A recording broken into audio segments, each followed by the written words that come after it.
ప్రియ దేవుని బిడ్డలారా, బైబిల్ చదవటం వినటం వల్ల మనలో విశ్వాసం పెరుగుతుంది. మన మార్గానికి త్రోవ చూపుతుంది. సమస్త జనులను శిష్యులనుగా చేయుడి మత్తయి 28:19 వచనంలో దేవుని వాక్యం తెలియచేస్తోంది. తెలుగు బైబిల్స్ను ఆర్ఆర్కే మూర్తి గారు రీసెర్చ్ చేసి విశ్లేషణ చేసిన బైబిల్లోని ప్రతి అధ్యాయాలను వచనాలను వరుస క్రమంలో అనగా ఆదికాండం నుండి ప్రకటనా గ్రంథం వరకు ఇవ్వబడుతుంది. ప్రతి ఒక్కరూ ఆధ్యాత్మికంగా విశ్వాసంలో బలపడి మీ జీవితంలో ఎదుర్కొంటున్న సమస్యల నుండి విడుదల పొందండి. ప్రతి ఒక్కరూ మీ దీవెన టీవీని సబ్స్క్రైబ్ చేసి ఈ వాక్యాన్ని లైక్ చేసి మీ మిత్రులకు బంధువులకు షేర్ చేయండి. దేవుని సువార్తను ప్రకటింపబడుటలో మీరు పాలిభాగస్తులు కండి. ప్రియ సోదరి సోదరులారా, మన వాక్య పాఠ్య భాగం మార్కు సువార్త 6వ అధ్యాయం. జాగ్రత్తగా వినండి. యేసు నజరేతుకు తిరిగి వచ్చాడు. 12 అపోస్తలులను సేవార్థమై పంపాడు. వారు వచ్చి తమ సేవా నివేదికను ఆయనకు సమర్పించారు. ఆయన 5,000 మందికి ఆహారం పెట్టాడు. నీళ్ల మీద నడిచాడు. గెన్నెసరెతు ప్రాంతీయులను స్వస్థపరిచాడు. గలిలీ సముద్ర ప్రాంతాలలో సేవ చేస్తున్నాడు. యేసు కీర్తి ఆ ప్రాంతమంతటా విస్తరించింది. ఇప్పుడు వివరాలు. మార్కు సువార్త 6వ అధ్యాయం 1 నుండి 5వ వచనం వరకు. ఆయన అక్కడ నుండి బయలుదేరి స్వదేశమునకు రాగా ఆయన శిష్యులు ఆయనను వెంబడించారు. విశ్రాంతి దినము వచ్చినప్పుడు ఆయన సమాజ మందిరములో బోధింపనారంభించాడు. అనేకులు ఆయన బోధ విని ఆశ్చర్యపడి చెప్పుకున్నారు, ఈ సంగతులు ఇతనికి ఎక్కడి నుండి వచ్చాయి? ఇతనికి ఇయ్యబడిన ఈ జ్ఞానము ఎలాంటిది? ఇతని చేతుల మీదిగా ఇలాంటి అద్భుతములు చేయబడుతున్నవి ఇదేమిటి? ఇతడు మరియ కుమారుడు కాడా? ఇతడు యాకోబు, యోసే, యూదా, సీమోను అనే వారి సహోదరుడైన వడ్లవాడు కాడా? ఇతని సోదరీమణులందరూ మనతో ఉన్నవారు కాదా? దీనిని బట్టి వారు ఆయన విషయమై అభ్యంతరపడ్డారు. అందుకు యేసు అన్నాడు, ప్రవక్త తన దేశములోనూ తన బంధువులలోనూ తన ఇంటివారిలోనూ తప్ప మరి ఎక్కడా ఘనహీనుడు కాడు. అందువలన కొద్దిమంది రోగుల మీద చేతులుంచి వారిని స్వస్థపరచడం తప్ప మరి ఏ అద్భుతము ఆయన అక్కడ చెయ్యలేకపోయాడు. ఆయన వారి అవిశ్వాసానికి ఆశ్చర్యపడ్డాడు. యేసు ప్రభు నజరేతుకు ఇప్పుడు 2వసారి తిరిగి వచ్చాడు. ఆయన శిష్యులు కూడా ఆయనతోనే ఉన్నారు. ఆయన ఇక్కడ కొందరిని మాత్రమే స్వస్థపరిచాడు. 2 సార్లు ఆయన సమాజ మందిరంలో బోధించాడు. ఆ పట్టణ ప్రజలు ఆయనను తిరస్కరించారు. కపెర్నహూములో తన సేవా కేంద్రాన్ని ఏర్పరచుకున్నాడు. తన స్వగ్రామానికి నజరేతుకు దర్శించడానికి వచ్చాడు. ఆయన సమాజ మందిరంలో బోధిస్తుంటే ఆయన బోధకు వారందరూ ఎంతో ఆశ్చర్యపోయారు. నజరేతు నుండి ఇంత గొప్ప వ్యక్తి వస్తాడని ఎవరూ అనుకోలేదు. ప్రవక్త స్వదేశంలో ఘనత పొందడు కదా. మరియకు యేసు కాక ఇతర పిల్లలున్నారు. యూదాపత్రిక రాసిన ఆ వ్యక్తి యేసుకు సోదరుడు. ఒకే కుటుంబంలో వారైనా వారు యేసును సరిగా గ్రహించలేదు. అక్కడ ఆయన ఎక్కువ అద్భుతాలు చేయలేకపోయాడు. యెషయా 53వ అధ్యాయం 1వ వచనం. నేను తెలియచేసిన సమాచారమును ఎవడు నమ్మాడు? యెహోవా బాహువు ఎవనికి బయలుపరచబడింది? అవిశ్వాసుల మధ్య దేవుడు అద్భుతాలు చేయలేడు. మార్కు సువార్త 6వ అధ్యాయం 6వ వచనం నుండి ఆయన చుట్టుపట్లనున్న గ్రామములలో తిరుగుతూ బోధిస్తూ ఉన్నాడు. ఆయన 12 శిష్యులను తన వద్దకు పిలిచి వారిని ఇద్దరిద్దరినిగా పంపుతూ అపవిత్రాత్మల మీద వారికి అధికారమిచ్చి ప్రయాణము కొరకు చేతికర్రను తప్ప రొట్టెనైనా జాలెనైనా సంచిలో సొమ్మునైనా తీసుకోకుండా చెప్పులు తొడుక్కోండి, 2 అంగీలు వేసుకొనవద్దని వారికి ఆజ్ఞాపించాడు. అన్నాడు, మీరు ఎక్కడ ఒక ఇంట ప్రవేశిస్తారో అక్కడి నుండి మీరు బయలుదేరే వరకు ఆ ఇంటిలోనే బస చేయండి. ఏ స్థలమందైనా జనులు మిమ్మును చేర్చుకొనక మీ మాటలు వినకపోతే మీరు అక్కడి నుండి బయలుదేరేటప్పుడు వారి మీద సాక్ష్యంగా ఉండడానికి మీ పాదముల క్రింది ధూళి దులిపివెయ్యండి. వారు బయలుదేరి మారుమనస్సు పొందాలని ప్రకటిస్తూ అనేక దయ్యాలను వెళ్లగొడుతూ నూనె రాచి అనేక మంది రోగులను స్వస్థపరుస్తూ ఉన్నారు. ప్రియ శ్రోతలు, వింటున్నారా? యేసు వారి అవిశ్వాసానికి ఆశ్చర్యపడ్డాడు. మత్తయి సువార్త 8వ అధ్యాయం 10వ వచనంలో అన్యుడైన శతాధిపతి విశ్వాసానికి ఆశ్చర్యపడ్డాడు. అన్నాడు, ఇశ్రాయేలులో ఎవనికైనా ఇంత విశ్వాసమున్నట్లు చూడలేదు. యేసు ఆ గ్రామాలలో సువార్త ప్రకటించాడు. ఎంత చిన్న స్థలమైనా ఆయన నిర్లక్ష్యం చెయ్యడు. యేసు తన శిష్యులను సువార్త పని మీద పంపాడు. ఇద్దరిద్దరిని పంపాడు. వారికి విశేషాధికారం ఇచ్చాడు. వారు ఎక్కువ సామానులు మోసుకుపోకూడదు. ప్రభువు మీదనే ఆధారపడాలి. ఇశ్రాయేలులో నశించిన గొర్రెల వద్దకే వారు వెళ్తున్నారు. ఎవరు ఆతిథ్యమిచ్చినా కృతజ్ఞతతో స్వీకరించాలి. వారి బోధను తిరస్కరించిన వారికి తీర్పు ప్రకటించబడింది. వారు మారుమనస్సును ప్రకటించారు. అద్భుతాలు వారి బోధను సమర్థించాయి. యేసుక్రీస్తు యొక్క కీర్తి ఆ ప్రాంతం అంతటా వ్యాపించింది. హెరోదు రాజు కూడా విన్నాడు. అంతకు ముందే అతడు బాప్తిస్మకుడైన యోహానును హత్యగావించాడు. మార్కు సువార్త 6వ అధ్యాయం 14వ వచనం నుండి ఆయన కీర్తి ప్రసిద్ధమైంది. గనుక రాజైన హెరోదు ఆయనను గూర్చి విని అన్నాడు, బాప్తిస్మకుడైన యోహాను మృతులలో నుండి లేచాడు. గనుక అతని యందు అద్భుతములు క్రియారూపకములవుతున్నవి. ఇతరులు ఈయన ఏలియా అన్నారు. మరికొందరు ఈయన ప్రవక్త అని, ప్రవక్తలలో ఒకని వలె ఉన్నాడని చెప్పుకుంటున్నారు. అయితే హెరోదు ఇది విని, నేను తలగొట్టించిన యోహానే, అతడు మృతులలో నుండి లేచి ఉన్నాడు. హెరోదు తన సహోదరుడైన ఫిలిప్పు భార్య హెరోదియను పెళ్లాడినందున యోహాను, నీ సహోదరుని భార్యను చేర్చుకోవడం నీకు న్యాయము కాదని హెరోదును గద్దించాడు. గనుక ఇతడు ఆమె నిమిత్తము యోహానును పట్టి తెప్పించి చెరసాల నిర్బంధంలో ఉంచాడు. హెరోదియ అతని మీద పగబట్టి అతణ్ణి చంపించాలని చూచింది గాని ఆమెకు సాధ్యం కాలేదు. ఎందుకనగా యోహాను నీతిమంతుడు, పరిశుద్ధుడు అయిన మనుష్యుడని హేరోదు ఎరిగి అతనికి భయపడి అతణ్ణి కాపాడుతూ వచ్చాడు. అతని మాటలు విన్నప్పుడు ఏమి చేయడానికి తోచకపోయినా సంతోషంతో వింటూనే ఉన్నాడు. అయితే తగిన రోజు వచ్చింది. హెరోదు తన జన్మదినోత్సవమందు తన ప్రధానులకు, సహస్రాధిపతులకు, గలిలయ దేశ ప్రముఖులకు విందు చేయించాడు. అప్పుడు హెరోదియ కుమార్తె లోపలికి వచ్చి నాట్యమాడి హెరోదును అతనితో కూడా పంక్తిలో కూర్చున్న వారిని సంతోషపెట్టింది. గనుక రాజు ఆ చిన్నదానితో అన్నాడు, నీకిష్టమైనది ఏదైనా నన్నడుగు, నేను నీకిస్తాను. నీవు నా రాజ్యములో సగము మట్టుకు ఏదడిగినా నీకిస్తాను. పైగా రాజు ఆమెతో ఒట్టు పెట్టుకున్నాడు. గనుక ఆమె వెళ్లి నేనేమి అడిగేది అని తన తల్లిని అడిగింది. ఆమె అన్నది, బాప్తిస్మకుడైన యోహాను తల అడుగు. వెంటనే ఆమె త్వరగా రాజు వద్దకు వచ్చి అన్నది, బాప్తిస్మకుడైన యోహాను తల పళ్ళెములో పెట్టి ఇప్పుడే నాకిప్పించండని కోరుకుంటున్నాను. రాజు బహుగా దుఃఖపడ్డాడు. గాని తాను పెట్టుకున్న ఒట్టు నిమిత్తము, తనతో కూర్చుండి ఉన్న వారి నిమిత్తము ఆమెకది ఇవ్వను అని చెప్పలేకపోయాడు. వెంటనే రాజు అతని తల తెమ్మని ఆజ్ఞాపించి ఒక బంట్రౌతును పంపించాడు. వాడు వెళ్లి చెరసాలలో అతని తల కొట్టి పళ్ళెములో అతని తల పెట్టి తెచ్చి ఆ చిన్నదానికిచ్చాడు. ఆ చిన్నది తన తల్లికిచ్చింది. యోహాను శిష్యులు ఈ సంగతి విని వచ్చి శవమును ఎత్తుకొనిపోయి సమాధిలో ఉంచారు. ప్రియ శ్రోతలు, వింటున్నారా? హెరోదు మూఢనమ్మకాల పుట్ట. యేసు ప్రభువు ఎవరు అనే అంశం మీద ప్రజలలో విభిన్నమైన అభిప్రాయాలు ప్రచారంలో ఉన్నాయి. హెరోదు ఈ విషయంలో ఎంతో భయపడ్డాడు. యోహాను ధైర్య సాహసాలు గల మనిషి, పాపాన్ని ఖండించి మాట్లాడతాడు.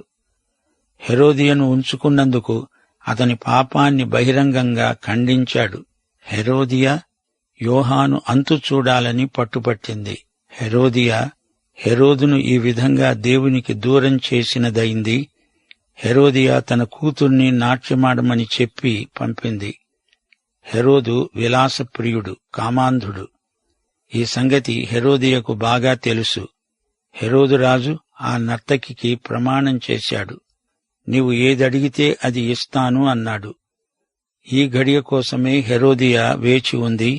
ఆమె క్రూర స్వభావురాలు. యోహాను తల కోసం అడిగించింది. హెరోదులో మరో బలహీనత ఉంది. తన స్నేహితులు ఏమనుకుంటారో అని ఊరికే కంగారు పడుతూ ఉంటాడు. ఒట్టు పెట్టుకుంటే అది ఎంత చెడ్డదైనా చేయాల్సిందే అనే మూఢనమ్మకం ఉంది.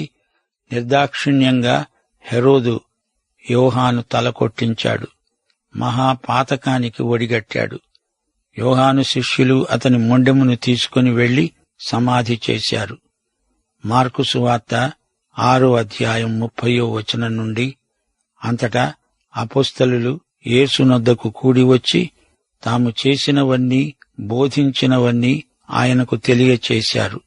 ఆయన అన్నాడు, మీరేకాంతముగా అరణ్య ప్రదేశమునకు వచ్చి కొంచెము సేపు అలసట తీర్చుకోండి. ఏలయనగా అనేకులు వస్తూ పోతూ ఉన్నందున భోజనము చెయ్యడానికైనా వారికి అవకాశం దొరకలేదు. వారు దోణి ఎక్కి అరణ్య ప్రదేశానికి ఏకాంతంగా వెళ్లారు. వారు వెళుతూ ఉండగా జనులు చూచి అనేకులు ఆయనను గుర్తెరిగి సకల పట్టణముల నుండి అక్కడికి కాలినడకను పరిగెత్తి వారికంటే ముందుగా వచ్చారు గనుక యేసు వచ్చి ఆ గొప్ప జనసమూహమును చూచి వారు కాపరి లేని గొర్రెల వలె ఉన్నందున వారి మీద కనికరపడి వారికి అనేక సంగతులు బోధించసాగాడు. యేసు ప్రభువుకు బొత్తిగా తీరిక లేదు. తనకు తన శిష్యులకు కొంచెమైనా విశ్రాంతి అవసరం. అందుకే ఆయన అరణ్య ప్రదేశానికి ఏకాంతంగా ఉండడానికి వెళ్లిపోయాడు. ఆయన ఎక్కడికి వెళితే అక్కడికి జనం ఆయన వెంట పడుతున్నారు. గలిలయ సముద్ర తీరాన ప్రజలు తండోపతండాలుగా గుమికూడారు. ఆయన వారిని చూచి ఎంతో కనికరపడ్డాడు. అందరూ గొర్రెల్లాగా కనిపించారాయనకు. యేసే వారికి మంచి కాపరి. అందుకే ఆయన వారికి ఆహారం పెట్టాడు. తన బోధ ద్వారా వారి ఆధ్యాత్మిక ఆకలి తీర్చాడు. వారికి అన్నం పెట్టి భౌతికమైన అక్కర తీర్చాడు. మార్కు సువార్త 6:35 నుండి. చాలా పొద్దుపోయిన తరువాత ఆయన శిష్యులు ఆయన వద్దకు వచ్చి అన్నారు, ఇది అరణ్య ప్రదేశం. ఇప్పుడు చాలా పొద్దుపోయింది. చుట్టుప్రక్కల ప్రదేశములకు, గ్రామములకు వారు వెళ్లి భోజనానికి ఏమైనా కొనుక్కోవడానికి వారిని పంపివేయండి. అందుకు ఆయన అన్నాడు, మీరు వారికి భోజనం పెట్టండి. వారన్నారు, మేము వెళ్లి 200 దేనారముల రొట్టెలు కొని వారికి పెట్టాలా? అందుకు ఆయన అన్నాడు, మీ వద్ద ఎన్ని రొట్టెలున్నాయి? పోయి చూడండి. వారు చూచి తెలుసుకొని అన్నారు, 5 రొట్టెలు 2 చేపలు ఉన్నాయి. అప్పుడాయన అన్నాడు, పచ్చిక మీద అందరినీ పంక్తులు పంక్తులుగా కూర్చోవలసిందని ఆజ్ఞాపించాడు. వారు 100 మంది చొప్పున 50 మంది చొప్పున పంక్తులు దీరి కూర్చున్నారు. అంతటా ఆయన 5 రొట్టెలు 2 చేపలు పట్టుకొని ఆకాశము వైపు కన్నులెత్తి ఆశీర్వదించి ఆ రొట్టెలు విరిచి వారికి వడ్డించడానికి తన శిష్యులకిచ్చి ఆ 2 చేపలను అందరికీ పంచిపెట్టాడు. వారందరూ తిని తృప్తి పొందిన తరువాత మిగిలిన చేపలను, రొట్టె ముక్కలను 12 గంపలెత్తారు. ఆ రొట్టెలు తిన్నవారు 5,000 మంది పురుషులు. యేసు అసాధ్యమైన వాటిని మనకు ఆజ్ఞాపిస్తాడు. మనం ఆ విధంగానే పాఠం నేర్చుకుంటాం. ఆ సమూహానికి కావలసిన ఆహారం ఆయనే సమకూర్చాడు. చేపలకు ఆహార ధాన్యమిచ్చే మొక్కలకు ఆయనే సృష్టికర్త. వచ్చిన వారికి కడుపు నిండా ఆహారం పెట్టాడు ప్రభు. అందులో అనేకులు అంత మంచి ఆహారం తృప్తిగా అంతకు ముందెన్నడూ తిని ఉండరు. మార్కు సువార్త 6:45 నుండి 52 వరకు. ఆయన జనసమూహమును పంపివేసేటంతలో దోణి ఎక్కి అద్దరినున్న బేత్సయిదాకు ముందుగా వెళ్ళండని ఆయన తన శిష్యులను వెంటనే బలవంతం చేశాడు. ఆయన వారిని వీడ్కొలిపి ప్రార్థన చేయడానికి కొండకు వెళ్ళాడు. సాయంకాలమైనప్పుడు ఆ దోణి సముద్రము మధ్య ఉంది. ఆయన ఒంటరిగా మెట్ట మీద ఉన్నాడు. అప్పుడు వారికి గాలి ఎదురైనందున దోణిను నడిపించటంలో వారు మిక్కిలి కష్టపడుతూ ఉండగా ఆయన చూచి రాత్రి ఇంచుమించు 4 జామున సముద్రము మీద నడుస్తూ వారి వద్దకు వచ్చి వారిని దాటిపోవాలని ఉన్నాడు. ఆయన సముద్రము మీద నడవడము వారు చూచి భూతమని తలంచి కేకలు వేశారు. అందరూ ఆయనను చూచి తొందరపడగా వెంటనే ఆయన వారిని పలకరించి అన్నాడు, ధైర్యము తెచ్చుకొనండి, నేనే, భయపడకండి. తరువాత ఆయన దోణి ఎక్కి వారి వద్దకు వచ్చినప్పుడు గాలి అణిగింది. అందుకు వారు తమలో తాము మిక్కిలి విభ్రాంతి నొందారు. అయినా వారి హృదయము కఠినమైంది గనుక వారు రొట్టెలను గూర్చిన సంగతి గ్రహించలేదు. యేసు ఆహారం పెడతాడనేది ప్రజలకు ఆకర్షణ కావచ్చుగాని ఆయన తానే అందరికీ జీవాహారం. ఆయనే పరలోక మన్నా. అది తిన్నవారు అక్షయులవుతారు. భౌతికం కంటే ఆధ్యాత్మికం గొప్పది అనే జ్ఞానం వారికి కలగలేదని ప్రభువు దానిని గురించి ఎంతో బాధపడ్డాడు. ప్రియశ్రోతలు, యేసిచ్చే ఆశీర్వాదాల కంటే ఆశీర్వాదాలిచ్చే యేసు మనకు ముఖ్యం గదా. గమనించండి, పేతురు యేసు వద్దకు వెళ్లాలని కొంత దూరం నీళ్ల మీద నడిచిన సంగతి వివరంగా మార్కు చెప్పటం లేదు. ఈ సందర్భమంతా పేతురే మార్కుతో పంచుకున్న వార్త. మత్తయి సువార్తలో ఈ ఉదంతం విపులంగా చెప్పబడింది. వారికి దోణిను నడపడం మహా కష్టమైపోయింది. మునిగిపోతున్నట్లే అనిపించింది. యేసు వారి ప్రయాసమంతా చూస్తూనే ఉన్నాడు. నిన్ను నీవు ఆయనకు అప్పగించుకో, అప్పుడు ఆయనే అన్నీ చూసుకుంటాడు. సరే, వీరు యేసును గుర్తించారు. ఆయన వారి వద్దకు వచ్చినప్పుడు గాలి అణిగింది, నిమ్మళమైంది. యేసు సన్నిధి మనకెంతో ఆదరణ. మార్కు సువార్త 6వ అధ్యాయం 53 నుండి 56వ వచనం వరకు. వారు అవతలికి వెళ్లి గెన్నేసరెతు దగ్గర ఒడ్డుకు వచ్చి దరి పట్టారు. వారు దోణి దిగగానే జనులు ఆయనను గుర్తుపట్టి ఆ ప్రదేశమందంతటా పరిగెత్తుకొని పోయి ఆయన ఉన్నాడని విన్న చోటుకు రోగులను మంచముల మీద మోసుకొని రావడం మొదలుపెట్టారు. గ్రామాలలో, పట్టణాలలో, పల్లెటూళ్లలో ఆయన ఎక్కడెక్కడ ప్రవేశించాడో అక్కడి జనులు రోగులను సంత వీధులలో ఉంచి వారిని ఆయన వస్త్రపు చెంగు మాత్రము ముట్టనిమ్మని ఆయనను వేడుకుంటున్నారు.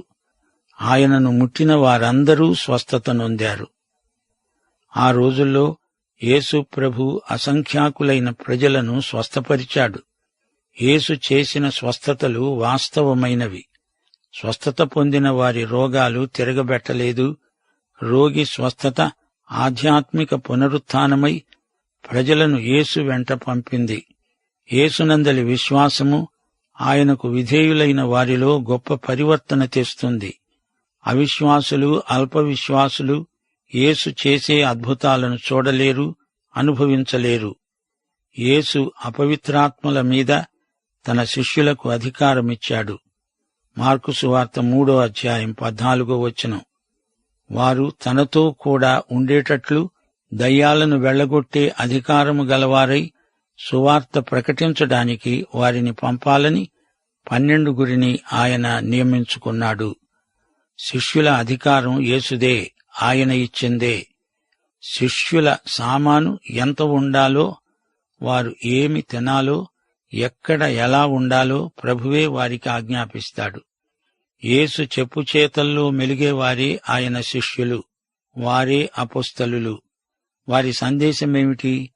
మార్కు సువార్త 1వ అధ్యాయం 4వ వచనం, 14, 15 వచనాలలో క్లుప్తంగా చెప్పబడింది. పాపక్షమాపణ నిమిత్తము మారుమనస్సు పొందండి, కాలము సంపూర్ణమై ఉన్నది, దేవుని రాజ్యము సమీపించి ఉన్నది, మారుమనస్సు పొందండి. ప్రజలతో వాగ్వివాదం పెట్టుకోకూడదు. నైతికమైన ప్రతిస్పందన రాకపోతే పాదాల ధూళి అక్కడే దులిపేసి వెళ్లిపోవాలి. ఆ పాదధూళి సాక్ష్యమిస్తుంది. ఏమని? వీరు దేవుని మాట వినలేదు. ఫలితానికి వారే బాధ్యులు. హెరోదు యోహానును హత్యగావించాడంటే అది రాజకీయ హత్య. హెరోదు యొక్క హత్యా రాజకీయాలకు యోహాను బలి అయిపోయాడు. హెరోదు, హెరోదియా, ఆమె కుమార్తె సలోమి అందరి మనస్తత్వం ఒకటే. తమ పద్ధతులను వ్యతిరేకించే వారిని తొలగించటమే వారి ధ్యేయం. యోహాను నీతిమంతుడు, పరిశుద్ధుడు అని హెరోదుకు తెలుసు. గాని అతని మీదికి హెరోదియా ఒత్తిడి తెచ్చింది. కాపరి లేని గొర్రెల వంటి ప్రజలను చూచి యేసు ఏడ్చాడు. శ్రోతలకు ఒక్క మాట, ఆయనను ముట్టిన వారందరూ స్వస్థత నొందారు, కొందరు కాదు. యేసు స్పర్శలో ఎంతో మహిమ ఉన్నది. యేసు స్పర్శ రక్షిస్తుంది, స్వస్థపరుస్తుంది. యేసు స్పర్శను ఎడతెగక అనుభవించడానికి పరిశుద్ధాత్మ మనలోనే ఉండి మనకు సాయం చేస్తున్నాడు. పరిశుద్ధాత్మ, నీకు మేమెంతో కృతజ్ఞులం. పాఠం ఇంతటితో సమాప్తం. ప్రభు అయిన యేసుక్రీస్తు వారి కృప, తండ్రి అయిన దేవుని ప్రేమ, పరిశుద్ధాత్మ యొక్క అన్యోన్య సహవాసము మనకందరికీ నిత్యత్వము పర్యంతము తోడై ఉండునుగాక. ఆమేన్.